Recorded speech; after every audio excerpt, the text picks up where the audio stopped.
dan bahkan segala aspek yang dibutuhkan oleh kehidupan dan kemaslahatan umat manusia.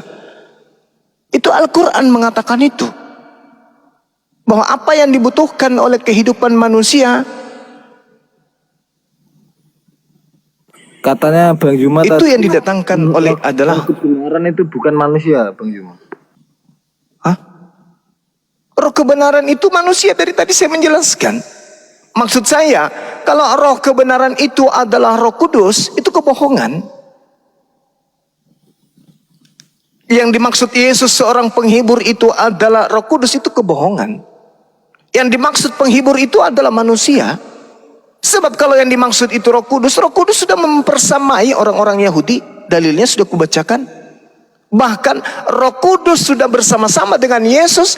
Bahkan Roh Kudus yang membaptis Yesus. Bahkan kemudian Roh Kudus yang dihembuskan oleh Yesus. Bahkan Roh Kudus yang menghalangi murid-murid Yesus sampai ke Asia. Siapa penghibur itu, siapa menurut Bang Juma penghibur itu? Baginda Rasulullah Muhammad sallallahu alaihi wasallam. Tak ada yang lain. Berarti di Yohanes 16:13 itu juga Bang Juma ya? Yang mana? Yohanes 16:13 itu yang yaitu roh kebenaran yang kamu itu Bang Juma ya? Betul sekali. Berarti yakin itu untuk baginda Rasulullah Bang? Yakin sekali. Hakul yakin. Tapi kalau ini Bang Yuma, iya, Bang Yuma, kalau penghibur itu yang mengutus Yesus gimana Bang Yuma? Gimana? Katanya Bang Yuma kan penghibur atau roh kebenaran itu kan Nabi Muhammad. Iya. Kalau itu yang mengutus Yesus, berarti Nabi Muhammad itu utusan Yesus Bang Yuma. Oke, gini. Seluruh nabi itu mengabarkan tentang kedatangan nabi-nabi sebelumnya dan mengimani kemudian para nabi. Baca 15:26 Bang Yuma. Sabar dulu. Sekarang begini, ketika seorang nabi meminta kepada Tuhan agar mendatangkan nabi setelahnya, yang mengutus siapa? Nabi itu atau Tuhan yang mengutus nabi tersebut? Kalau nabi itu jelas diutus Tuhan Bang Yuma. Oke, berarti ada pembelokan di situ. Ada pembelokan perkataan di sana. Tapi saya akan kasih Anda contoh sederhana. Seorang gubernur minta kepada presiden agar presiden ini mengutus kemudian ahli hama ke provinsi. Begitu permintaan seorang gubernur diiyakan oleh presiden, maka datanglah kemudian dokter ke provinsi. Sang gubernur kemudian mengutus dokter ini menuju kepada kabupaten. Sekarang hakikatnya yang mengutus yang sesungguhnya gubernur atau presiden? Presiden dong. Presiden Bang Yuma. Nah itu dia. Aku akan minta kepada Bapak. Minta. Apa yang diminta itu yang dikabulkan. Namanya Nabi. Jadi jangan dibelokkan. Kalau dalam Al-Quran kemudian dikatakan wa isqala Isa bin Maryam ya bani Israel inni rasulullahi ilaikum. Betul. Musaddiqan lima baina yadayhi minat Taurah. Betul. Wa mubasysyiran bi rasulin ya'ti min ba'di ismuhu Ahmad. Ini yang ditolak. Siapa yang menolaknya? Ahli Taurat, orang Yahudi, dan juga orang Nasrani. Itu menolak. Kepenolakan mereka inilah kemudian terjadi pembangkangan, disebabkan karena mereka tidak menerima adanya nabi penutup yang berasal bukan dari bangsa mereka. Maka apa yang terjadi? Pembelokan pengajaran. Apa yang terjadi? Makar. Lahirlah agama Kristen. Saya tadi mengurai panjang lebar bersama dengan Bro Admin. Endingnya yang datang setelah Yesus terangkat bukan Yesus. Di mana itu tertulis? Matius 24. Bukan aku yang datang setelah aku, kedatanganku nanti ditandai dengan kilat menyambar dari timur sampai ke barat. Jadi antara masa Yesus terangkat ke langit sampai kepada masa kedatangannya yang kedua yang ditandai dengan kilat menyambar, seperti kilat yang menyambar cahayanya sampai dari timur sampai ke barat.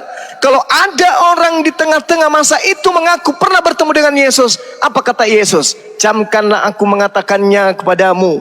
Apabila ada orang berkata ada Yesus di padang gurun, ada Yesus dalam bilik, jangan kau percaya.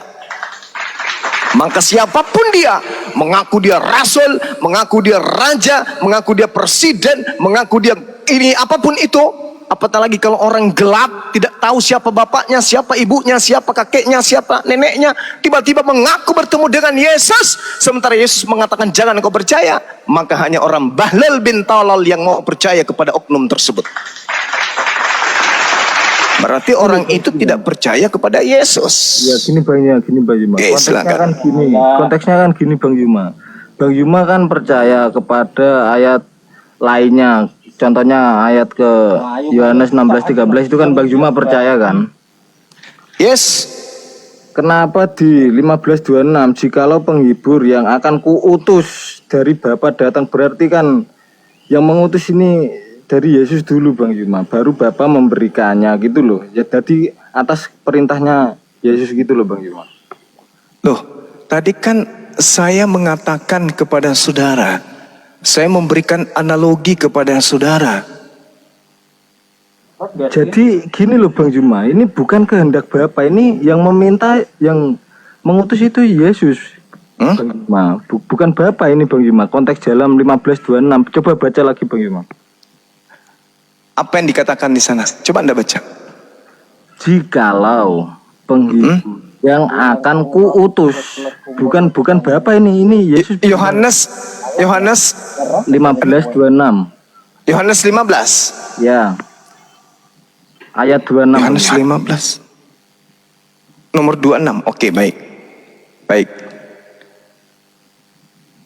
Jikalau penghibur yang akan kuutus dari Bapa datang, kan lebih awal dia minta kan?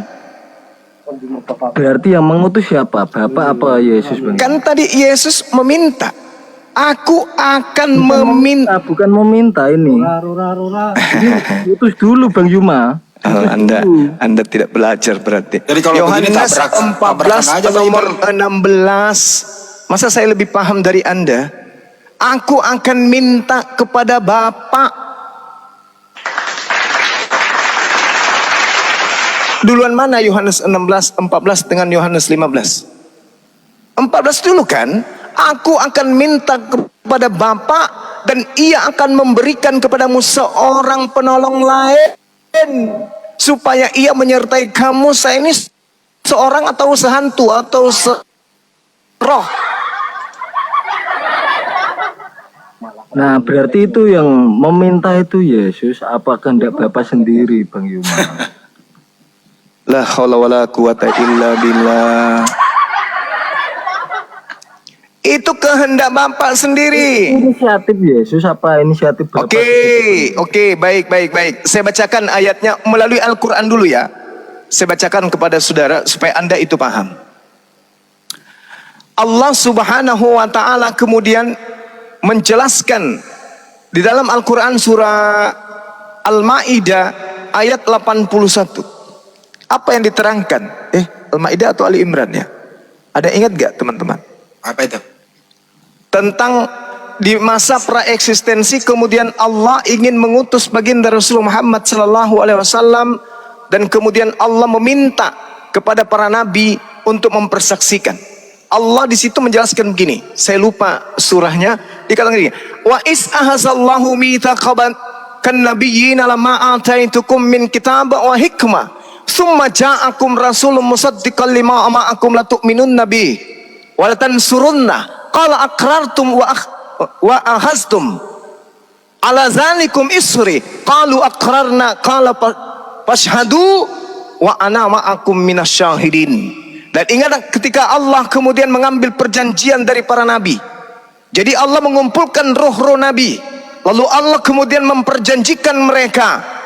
Manakala Allah kemudian mengatakan, aku memberikan kitab dan hikmah kepadamu, lalu datang kepada kamu seorang rasul yang membenarkan apa yang ada pada kalian, niscaya kamu akan sungguh-sungguh beriman kepadanya dan menolongnya.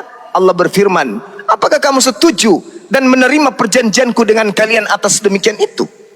Mereka para nabi menjawab, kami setuju. Maka Allah berfirman, kalau begitu bersaksilah kamu wahai para nabi, dan aku menjadi saksi bersama dengan kamu. Jadi para nabi bersaksi akan datang seorang rasul nabi penutup, dan mereka mengiyakan itu. Ini masa praeksistensi Allah yang akan mengutus nabi tersebut. Nah sekarang kalau anda tidak percaya, coba anda baca dalam kitab Yesaya 42. Mohon maaf nih, kita mengutip dan ulangan 18 nabi yang sama seperti Musa. Apakah itu sesuatu yang Yesus minta? Tidak. Aku akan mendatangkan seorang nabi yang sama seperti Musa. Yesus yang minta atau Tuhan sendiri yang merencanakan? Lihat itu hambaku. Apakah ini Yesus? Hamba Tuhan? Bukankah Yesus itu Tuhan? Kenapa dia jadi hamba? Lihatlah itu hambaku yang kupegang, orang pilihanku yang kepadanya aku berkenan. Aku telah menaruh rohku ke atasnya, supaya ia menyatakan hukum kepada bangsa-bangsa. Yesus menyatakan hukum kepada siapa? Sedangkan ia datang tidak membawa hukum baru. Sedangkan hamba Tuhan yang datang, yang adalah orang pilihan Tuhan, di mana Tuhan yang menginginkan, kemudian roh Tuhan ada padanya, lalu roh Tuhan mengajarkan hukum-hukum kepada bangsa-bangsa. Hanya baginda Rasulullah Muhammad SAW yang diutus di atas muka bumi ini, yang hukum-hukumnya diperuntukkan untuk seluruh bangsa-bangsa. Hukum Nabi Musa hanya untuk bangsa Israel. Sedangkan Yesus datang bukan membawa hukum baru, dia datang untuk menggenapi hukumnya Nabi Musa, di mana dia sendiri diutus hanya untuk Bani Israel. Sedangkan baginda Rasul Muhammad litubayyina linnas, untuk seluruh bangsa-bangsa, untuk seluruh umat manusia. Apakah Yesus yang minta hamba yang ada di Yesaya 42 ini? Tidak. Lalu apa yang mau jadikan rujukan? Kitab Anda yang direvisi. No, tidak mungkin. Saya lebih berpegang kepada kitab suci saya. Wa is'ahasallah mitsaqan nabiyyin lama ataitukum min kitab wa hikmah. Saya lebih berpegang teguh kepada Al-Qur'anul Karim. Al-Imran 81. Al-Imran. Masya Allah. Ali Imran ayat 81 Gurunda. 81. Subhanallah. Tolong teman-teman dicatat. Ini masa praeksistensi. Allah sudah mengatakan kepada para nabi, dikumpul para nabi itu. Dan ingatlah ketika Allah mengambil perjanjian dari para nabi, berarti Allah berbicara pada praeksistensi. Makanya Yesus, permuliakanlah diriku ke hadiratmu sebagaimana kemuliaan yang aku miliki di kehadiratmu. Kenapa demikian? Karena para nabi itu memang sudah dimuliakan. Terusannya Gimana? Sebelum dunia ada, Bang Yuma. Siapa tuh? Siapa, Bang? Ayat tadi yang Bang Yuma baca itu. Iya, sebelum dunia ada kan? Ini juga sebelum dunia ada. Ali Imran ayat 81. Tapi ingat, Bung, di dalam Yohanes 1 nomor 14. Coba Anda baca. Berapa, Bang Yuma? Yohanes 1 nomor 14.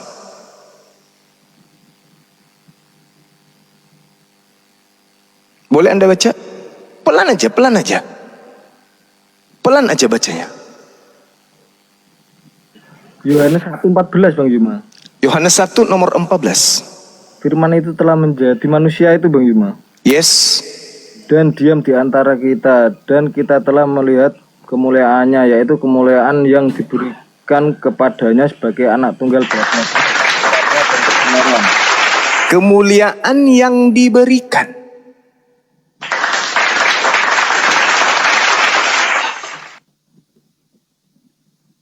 Jelas toh? Bang Zuma, Iya. aku ada pantun buat Bang Zuma. Iya, silakan. Bang Zuma lagi di Jayapura, ada netizen digantung oleh Roh Kudus. Bang Zuma kalau berbicara banyak Kristen yang terbius. Kamu bisa aja. Cakep. Cakep. Cakep. Udah selesai ya? Oke, silakan. Berbeda pandangan, Bang Yuma. Iya, nggak apa-apa, Bang, nggak apa-apa. Kita tidak mesti satu, kita nggak mesti sama. Justru perbedaan ini hikmahnya kemudian Al-Quranul Karim menjelaskan kepada kami, wa qulil haqqu mir rabbikum. Kebenaran itu telah datang dari Tuhanmu. Faman syaa'a falyu'min wa man syaa'a falyakfur. Barang siapa yang ingin beriman, hendaklah ia beriman. Dan barang siapa menghendaki kekufuran, pengingkaran, biarkanlah mereka kemudian ingkar. La ikraha fiddin. Supaya kita nanti akan menjadi saksi satu sama lain. Ketika kita di hadapan Qadir Rabbul Jalil, di hadapan pencipta kita yang menciptakan Anda dan menciptakan saya menjadi saksi buat Anda. Dan Anda menjadi saksi untuk saya. Kita semua akan menjadi saksi. Ketika di dunia kita sudah berdiskusi, membahas tentang ini semua. Misalnya saya yang benar. Ya, Bang Suma dulu pernah kemudian menyatakan hal itu, tapi aku lalai. Ada alasan Allah, ada alasan Tuhan untuk memasukkan Anda ke dalam neraka. Saya saksinya. Begitu juga sebaliknya. Saya pun menjadi saksi untuk Anda. Saya sudah pernah menyampaikan kepada saudara Evangelion, tetapi beliau tidak mau mengikutinya, tetap aja ingkar. Ya Anda masuk ke neraka lagi, sama aja kan. Anda menjadi saksi tentang saya menjadi saksi kepada Anda, ya sama-sama ke neraka. Gitu barangkali. Canda-canda, silakan.